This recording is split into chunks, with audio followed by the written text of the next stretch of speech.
Good evening, Good, everybody. good evening, good afternoon. I'm Georgia Manetta, and I would like to present to you the presenters of the next topic, which is about how to speak to an author and how to connect students with authors. So the floor is all yours. We are all ears. Thank you so much. So, greetings again. It's such a pleasure and honor to be a part of Extensive Reading Around the World Congress 2022. And I'm so humble and privileged to be a presenter with our collaborative Speak to Another meeting. And first of all, let me introduce myself. My name is Nyamtaivan Odongerel. You may call me NT as an abbreviation. And I'd like to announce our co-presenters. We have Paul Goldberg. Please wave your hand. And Michael Freeman. Also, Andy Boon. Thank you guys for joining me and cheering me up.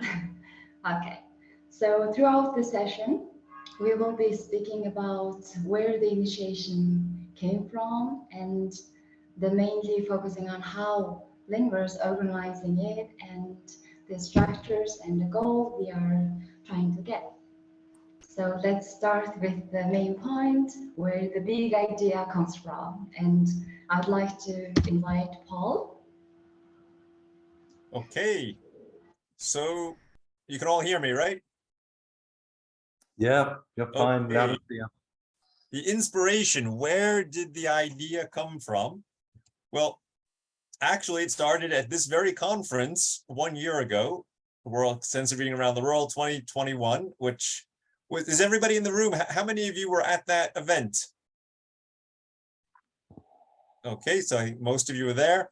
And if you recall for a lot of people, including myself, one of the highlights, I wouldn't say unexpectedly, but it was quite a pleasant surprise, was this session.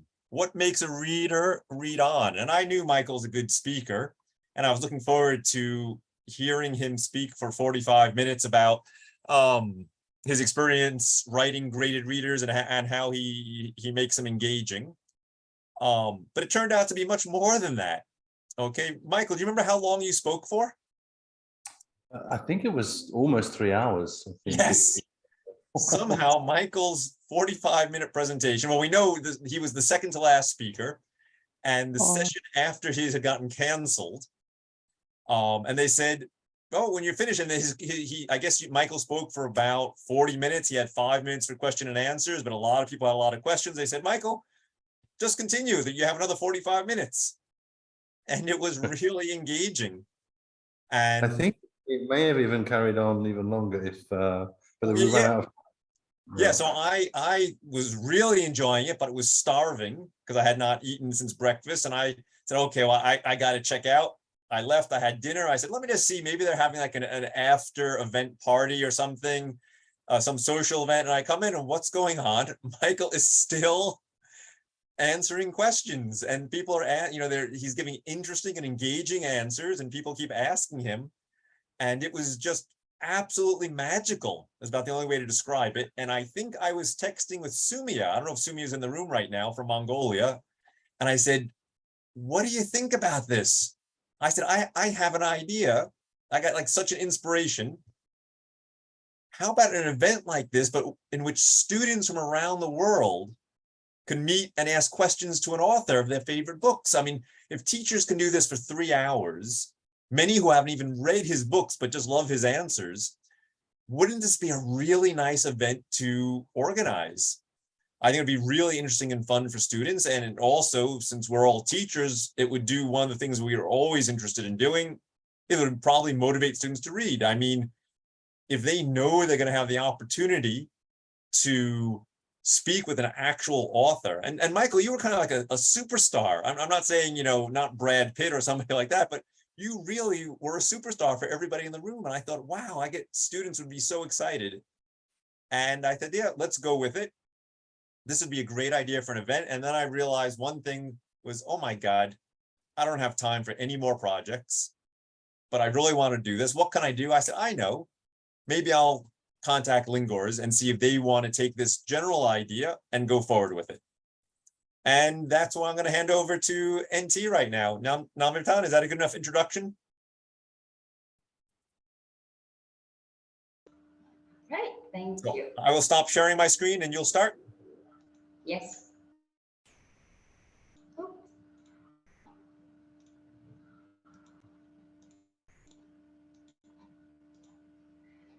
Then here we start with the preparation. We started brainstorming like how to make this idea come through in reality. Then in the preparation stage, we had three main parts. The first started with pre-preparation, and we got a lot of help from Paul. And by the way, I would like to express my sincere gratitude. And we started inviting authors and trying to get their free schedule and trying to get their approval. And our planning started from speak to an author meeting proposal, which was like several pages long proposal highlighting the targets, explaining why we need to do that. But once we really get into the start, everything was so exciting and went just so smooth. Maybe it was, thanks to the sincere efforts that our team dedicated and thanks to the Paul's initiation. Then, after inviting the authors, we got one approval from an author, Michael, and we started registration for the participants. And the team preparation starts in terms of technical and supporting, as you can see on the second level. And we started promotions, introducing Michael to the readers and his book, The Ad Hack. The Ad Hack was very highlight and inspiring book for teenagers and high school students, because they all encounter with this issue, bullying, softly or invisibly at school or just in their lives. So it was a very close topic and everybody was so engaged. And what we were doing basically was communication follow-up, because without follow-ups, like nothing will run smoothly, even with the clear instruction. So we came up with idea to make a special agenda and make everything under control from the beginning. So everybody will have same idea and understanding what's going to happen throughout the meeting. In that way, we even thought we can, manage the timing within 90 minutes. And in terms of communication follow-up, we started with emails and phone calls. In Mongolia, phone calls is very necessary and crucial point of communication. And after contacting with teachers, not only in the city, but also in the remote area, because our meeting can be online, which gives great advantage to every reader, no matter where they are. And we involved more about 90 readers in our first section of Speak to an Author meeting in November. It was a great success. And due to the remote area destination issues, like they encountered with, how to find the book, the egghead, on X-Reading Virtual Library, etc. So we started this, special Zoom calls with schools, organizing small, book meetings, then gave them clear instruction how to read, where to find this egghead. Then to motivate the students' reading skills, we started receiving creations. It could be writings, their reflection on egghead. It includes beautiful drawings, even some videos as a team. Then, meanwhile, we updated our author, Michael. I think it's, helps the meeting became more successful and run smooth as we planned. And the preparation stage was very crucial for us. And meanwhile, even though we only invited around like 90 readers to our meetings, we wanted to, have our meeting recognized by everybody in public. So we started this promotion post on our page that if you are very active and if you really want to, enhance your speaking skills, like here's the chance. Just be active, readers, and one day you will be selected, like as a surprise gift. You'll be invited to a very special meeting and get to meet the person who wrote the book, and pop out all these questions that you wonder while reading the book. So we lingers found this meeting very unique opportunity for our readers to discover more beyond the book. And of course, in order to manage the time, we have to set small rules and some fun games to encourage readers. Then we came up with these, small meeting rules, as you can see on the screen, and our highlight time frame was 90 minutes. And one of the highlights of our Speak to an Author meeting was the icebreaker game. You will see throughout my speaking what the icebreaker game is further.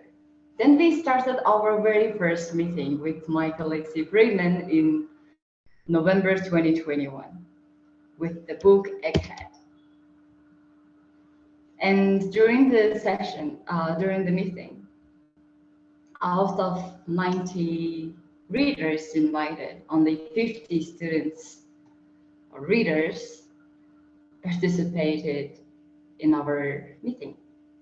And they were very excited and so motivated by the book and by their reflection on the book as well. And the huge thing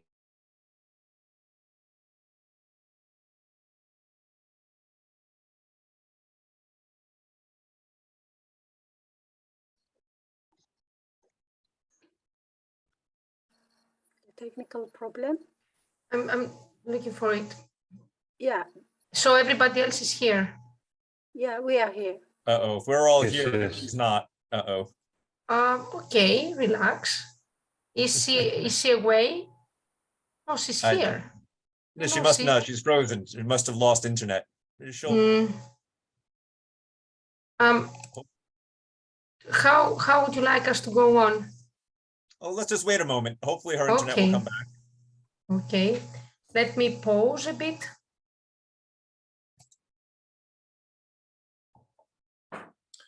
Yeah, it was. I just want to share a few insights into how I saw it. Being a part of this fantastic initiative. As Paul was talking about it. At the beginning, how interesting it was. I mean, it was something that I'd been doing on an individual level with individual schools in Italy, especially talking about Egghead. Schools would invite me in, and I'd be peppered with questions. But this was something much bigger. Obviously, it involved readers from around the country and creating a kind of a bigger community of readers in this way. So it was something quite unique, I think, and I was delighted to be, a part of it from the get-go. It's great, and I'm sure Andy will agree with me from the point of view, and Catriona is here as well, of an author, to get the questions to sort of, to get your readers asking questions, because, then you can try and answer them when you're writing the next thing you do, or often, with reading, it's so oriented towards answering questions. And this is getting the reader to sort of ask questions, and the questions were really intelligent and insightful and really interesting for me. And actually it was so interesting that at one point there was one question about, is there going to be a sequel to Egghead? And that's actually the point in which I decided definitely 100% to write a second, a sequel to Egghead, which I'm writing at the moment. And in part, it's been informed by the Meet the Author series, and establishing this connection with readers is priceless, because I think that when you're writing stories like this, as we know, you have to write stories that are believable, where there is something at stake, where the reader can have some kind of relationship, relate to the characters. All of these things are important in any kind of story writing, but it's maybe the most intimate kind of writing, story writing you can do, I think, because you can't afford to lose the reader. Also you've got to be careful of the words you use, the structure and everything. So you've really got to make sure that the reader is with you every step of the way. And so this kind of connection between the author and the reader is precious, it's priceless. And I certainly was very inspired by it, this meeting, and really my head was buzzing afterwards. As it was Paul was mentioning 2021, at the last AWD conference, the questions there as well. It's just, it was something, as I said just now, I could have gone on for longer, because for a writer, it's something, it's gold dust. It's wonderful. And so I could have gone on for 4 or 5 hours, I think, quite happily. It was actually a national holiday in Italy that day, and everybody in Italy was on the beach, but I was in the best place. I was happy to be there, happy to forego my beach time to spend this time with the teachers asking questions. And so this translated very neatly into answering questions from the students. It was a wonderful experience. I think what NT said, and just let me know when she's back, I don't want to take up any of her time, but about it being, what they produced, the students, they produced some amazing pictures, videos, interpretations of the song that I made that goes with the story Egghead. And it's this process that I talked about in 2021 at the meeting with the last Extensive Reading Foundation meeting, about the connection between reaction and creation. That students, if they react to something, if the reader reacts, they start to, it's an act of creation in itself, and it leads to this input, these stunning drawings and videos and things like that. And of course, they really want to show them. So for them, I think from their perspective as well, from the perspective of the reader, it's a wonderful opportunity to show the author what they think of what they've read. And to, so a lot of my job when we were together for the Meet the Author meeting was to react to them. It's almost, it felt like a circle. Like I wrote the story Egghead some time ago, and the readers reading it, and then in Mongolia the readers creating these beautiful drawings and videos, and there's me watching it and then reading it, and it's like a circle that's been complete. So this Meet the Author is a way of completing a kind of a circle, and as we know, circles are perfect form, I think, really it's certainly helped to inform me about what direction to take the sequel to Egghead. And after this, I was writing to Paul about it this morning and saying I really want to involve Lingers and the readers in the process of creating this second story in some way, if possible. So there's a lot of things that have come from this meeting, let's say, and are still happening. It's like making sort of something really emerge from it, quite interesting and exciting, I think. That doesn't just end with the 90-minute meeting. It's almost like the beginning. And I think that one of the things that is interesting as well is that, I wish I'd had like the possibility to talk about other stories that I've written at the same level as well. And I hope that for the students, it has this knock-on effect that maybe they want to read something else, let's say, after that. You know, that book spurs them on to read other things. So, you know, from these two perspectives, my perspective as a writer of these kinds of stories, and perspective of you know, trying to think in terms of how the readers respond to it. I think that's the main kind of my impression of it. It's something that has continued. I've continued to keep in touch with Paul, with NT, and with Lingos in general. I watch what they do. I'm interested in what they're doing. You know, it's something that is very much creating what reading often does create, which is a sense of community. And I loved the fact that the questions were coming from all different parts of the country, not just one class, which was my experience until then. You know, this summer I've been to different parts of Italy talking about egghead. Guys, How's it going with NT? apparently she lost power where she is. Okay. And I don't know if you want, I don't have her slideshow, but I do have pictures from your, I've given presentations about your Talk to an Author event, so I could show some of those images. Yeah, great. Like, And if you take over, feel free, you know. Well, I'm just gonna, just while hopefully she'll get power back on. Yeah, sure. Trina, I think Trina's here. She also did one of the Talk to an Author. So anyway, let me, Yeah, it's just good. I saw that she was here. Hi there. yes. Let me.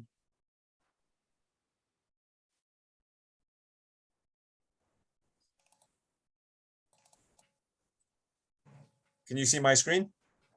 Yes. Okay, so yeah, this is the, I forgot to mention when I came up with the idea of Talk to an Author, I was trying, which author should we choose? There's so many good ones. I thought, let's just start with Michael, since he'd already done, he was the inspiration.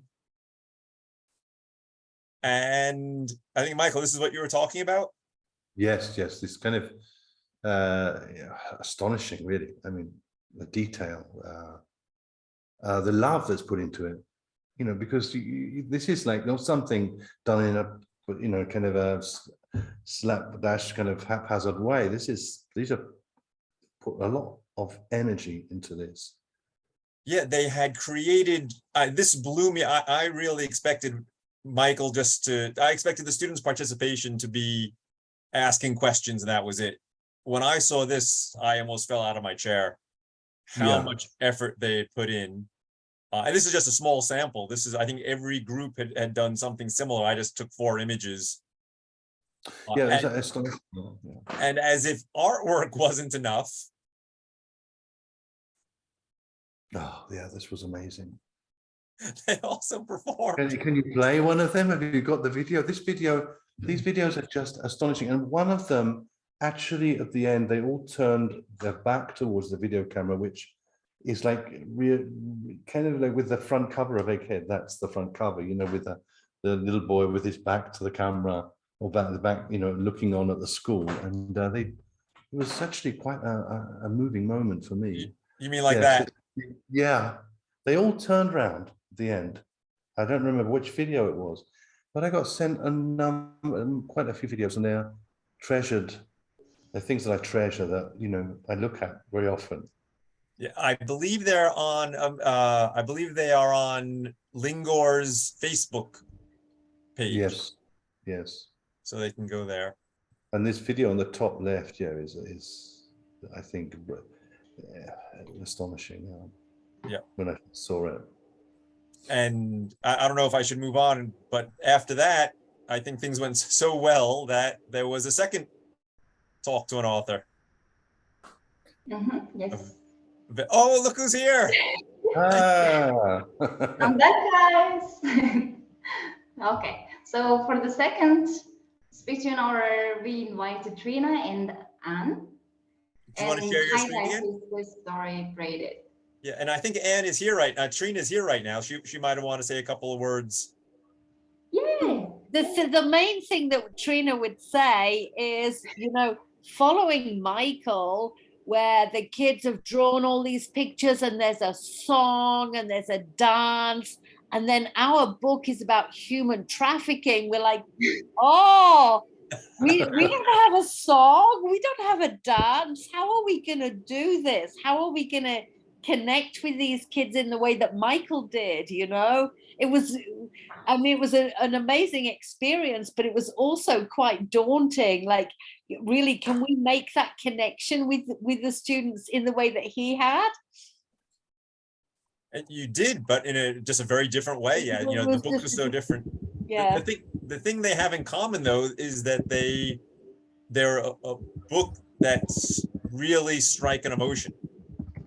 You know, that's what they have in common. Very different, but they both have a deep emotional impact, I think, on readers, far more than your average graded reader. Yeah. I was amazed really by some of the questions that the students asked. Like, one of the students was asking about like trafficking in general and the money that goes behind it, and what they could do to make sure that they weren't supporting this kind of industry. And we got in this whole conversation about not buying pirated goods and not buying like fake handbags and stuff, and how all of this feeds into the same industry and stuff. And my mind was blown, right? You know, it's like, right, I never anticipated them coming up with this stuff at all. Yeah, and didn't you guys invite like a specialist on human trafficking, like from someone from like a United Nations organization? Yes. So in order to make the meeting successful, we had this brilliant idea to involve middle and high school students and readers, because they are, you know, old enough to discuss about global issues, especially the human trafficking. And these 3 stories were stunning in terms of showing the issue in a very simple way. Like, everybody can understand this like difficult issue from just reading, you know, very smoothly, like without encountering with, you know, difficult time, like having very depression, like very depressing moments, etc. And after inviting the students, we gave them a little bit guidance, because we had to limit this topic. Otherwise, it's, you know, huge global, you know, international arena topic. So, so we gave them a little bit, you know, border, then guided them like just to speak in between, like within the stories itself. Then we invited one agent representative from the UN of Mongolia, anti-trafficking agency. They do a lot of projects dedicated for teenagers and like children, and like literally in terms of avoiding trafficking, human trafficking. And she was also impressed that, you know, nowadays the teenagers got this very special, you know, knowledge through reading, especially the simple stories. So the specialist was very surprised. And one of the very highlights that this 3 story brought was the way how it's written. Our readers learned not only about the global issue that encounter on a daily basis to those who are, you know, in different countries, even like outside of our homes. They learned about braided narratives. They learned how these stories, you know, got the connection at the end, just like a Korean drama or like, you know, serious movies. So we Lingers really believe that, you know, our high and middle school readers found our second meeting very effective, not only in terms of, you know, life learning lesson, but also even some might thought they would become authors one day. Yeah, absolutely. And also one of the very inspiring thing was Anna and Trina, share their experience, like how they started writing and how they come up with the idea writing these narratives. So it was totally inspiring and gives Nyamtaivan, huge motivation to students. we have just a couple more minutes. Did you want to show a video or something? You mentioned it to me. I don't know if there was an important part of your presentation. Yes, right after that. So here we can see some, progress, how the meeting goes. And let me show you very interesting, like we made this. Help, really in a little Motion. angel.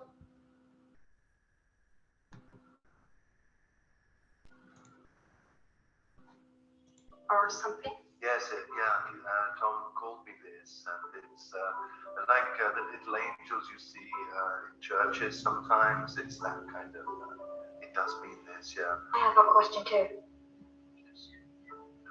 Do you still have an angel in your head? I mean, like, do you still talk to angel? What's interesting with the story of Egghead is that talking to people from different cultures, you realize that Andrew means different things to different people. For me, trying to understand who Andrew was for me and is that voice that we all have inside ourselves that says you are okay. So I told my teacher about my problem, and teacher gathered the classmates and me, and we talked the problem, talk to each other, then problem solved. Sam, whose idea was to create this amazing sound, because he is your Slavic and this is still giving messages against the bullying. Thank you. Name is Airo. I want to ask you a question.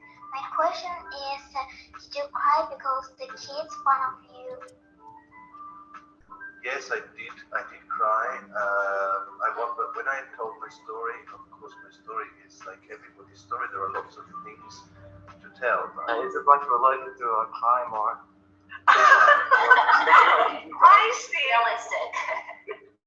Good question, and I think Trina should answer that one. She came up with the names, and yeah. Go ahead, Trina. We chose some names, and then we researched and found out that they were not Albanian names. They were, these copies are clear, but if you do spot, like, Sabina was Sabine for a while, and then we gave her an A. And then we forgot that we gave A. We forgot that we gave her an A. We didn't give her an A in all the books. It was about 6 years ago that I was fortunate to meet Anne and Trina at a conference. But writing a narrative, writing a story about how it affects people's lives is so much more powerful. Thank you for your wonderful questions. Yes, I have questions. So there was a part that Tom made with our boy Michael as hero, and it really stuck in my head during this part. And I was like so wondered, like, what did our author try to express about Tom by this word, or this, what is the backstory of this word called hero? Like, why did our choose this word? Yeah, and I just want to know more about this part. That's interesting. Well, it does connect to the thing of visibility in a certain sense, because cherub does mean angel. It's like you see, so an angel is something you don't physically see. Yeah, and lots of Mongolian readers read this Egghead story and take a lot of advice from this book, and I love that, and I very enjoy it while I'm reading, and I just learn a lot of things, and thanks for reading this book, and it is increasing myself in this life, and I just learned a lot of things, and I just wanted to make I just wanted to share my emotional with you guys, and yeah, this line is very nice, I love it. It's wonderful to see you guys reading and participating. It will make you, it will enrich you, it much back.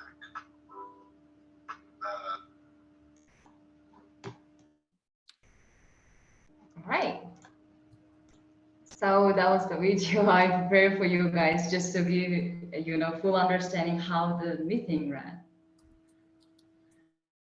Does it recall some memories, Michael, Trina?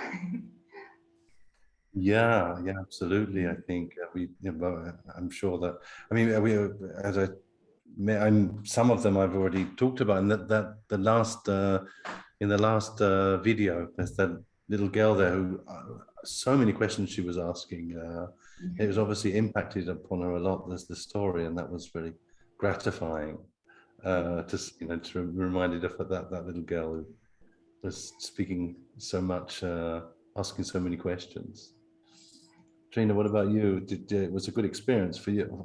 I'm sorry I couldn't come. I had an exam, and that because I would have loved to have been there, because it's something that I think once you're part of it, you want to continue being, to doing it. I think, to being a part of it. Yeah.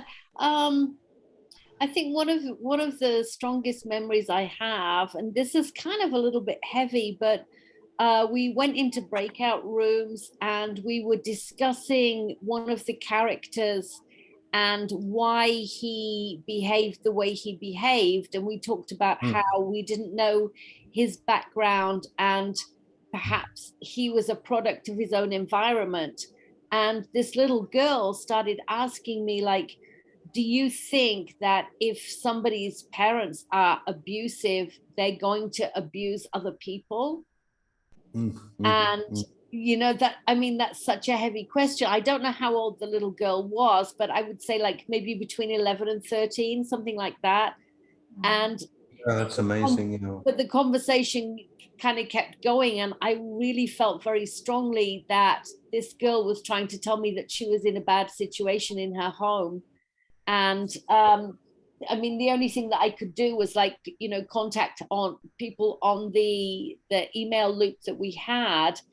But I really I hope that it helped her in some way. But it was like one of the most enduring parts of that session for me was it was that helping that girl in some way to get the help that I think that she needed. I think she was kind of using the book and the characters in the book to try to tell me that was a situation that she was in, not a traffic situation, not at all, but some kind of abuse, some kind of situation. She was in some kind of, I felt like it was a situation of neglect. It's interesting. It's amazing how complex problems like this, you don't have to have complex language to talk about it. Actually, stories like this can help to bring it out through the characters in the story or whatever. It helps sometimes to children to talk about things that are really tough, like bullying and like trafficking, these kinds of things, or like, abuse in general. I think to address these things through the eyes of a character or through a story is something that, I've seen time and time again going into schools. I mean, more or less when I start talking and start answering the questions, I kind of work out the kids that are suffering from bullying. Right. I totally agree, but then what do you actually do about that? I'm not saying I would do anything that I could, but when you're in an online forum with another country and some little girl in another country is implying that something untoward is going on in her house, what do you actually do about that? Absolutely. I think my answer would be that you've already done a lot. You've done something already, maybe as much as you could possibly do in that circumstance, in that situation, because giving that chance for the child to talk about it and maybe set the ball rolling. Because what else can you do in that kind of circumstance? It's also inside a classroom. I can't single out that person who's being bullied. I can't even. Guys, I think we're getting told we're almost out of time, and I thought there is an upcoming event, so I thought maybe we give it a couple of minutes if it's okay. I think. What we're speaking about now is really, really fascinating, interesting, important. This is when we're dealing with these kinds of issues, these kinds of questions. So I've asked the same questions myself as you're asking here. Katri, is this kind of, what can you do? How can you help? You know, it's frustrating in a way because you want to just jump in there, you know, and do something. And I can tell you stories about that. We can even continue that discussion another Yes, time. I'd really like that, Michael. I know we've got Andy Boon. Yes. In the wings here, but I would like to continue that conversation, Michael. Yes, Yeah, Andy Boon. yes, we've got Andy the man. Andy. The next one will be there. So yes. So throughout our meetings, we really could, you know, increase our readers' engagement in terms of speaking skills. And since due to the pandemic, everybody got very skilled online things, especially online lessons, etc. So we thought we can open a new gate for readers to make their own international networking through our online discussion with authors. And we are trying to inspire our readers even more, not only on reading, but also on public speaking. So since we discussed about like global issues and like global issues in the past, we thought like several motivational books can be huge, you know, inspiring topics for our readers. And thanks to Paul, we get to contact with Andy Boon. And our next speaker author, special guest author, will be Andy in October 2022, and we'll be speaking not only about one book. There will be like multiple books, experience sharing, and the discussion will be open online. So everybody who's here can participate, even with their families if they want. And they don't have to read all the books. However, they can, you know, like we will, of course, give you some instructions like beforehand. So, Andy, would you like to say greetings? Yeah, well, thank you very much. I've got some big shoes to fill following Michael and Trina. But yeah, I'm very much looking forward to the event. I'm a writer of about 32 readers, ranging from horror to business, to the life skills series, which Trina is also a part of. We have 40 books in that series. I wrote 13 of them. Trina's probably written about 13 of them as well. And they're very unique in the respect of they're not only helping students with language learning, but they're giving them vital life skills that maybe they don't learn at school, like how to be successful in love, how to manage money, how to achieve work-life balance, how to be environmentally friendly, how to be polite, how to deal with loneliness. So they've been very, very successful on X Reading. And I often see that Mongolian students are reading them. So, because I do check X Reading to look at the comments. And I'm very excited to talk about that series with Mongolian students. Thank you. Yeah, and it's not going to be just Mongolian students, right? I think we're going to. Well, all students. Yeah. Brilliant. Everyone. Talk to everyone. Yeah, but I think we kind of need to finish up now. All right, thank you everybody for joining our session. Any final words before I stop recording and thanking you all? Thank you. Thank you, the presenter, and all this session, especially the authors who met the readers in Mongolia. Thank you. Your message was strong and touched the heart. So please keep going on the good work. I'm happy. Thank you very much. Thank you for organizing. Yeah. Yeah, thank you for inviting me. Thank you. Congratulations on a great presentation. I'm sure your students will have a lot to remember.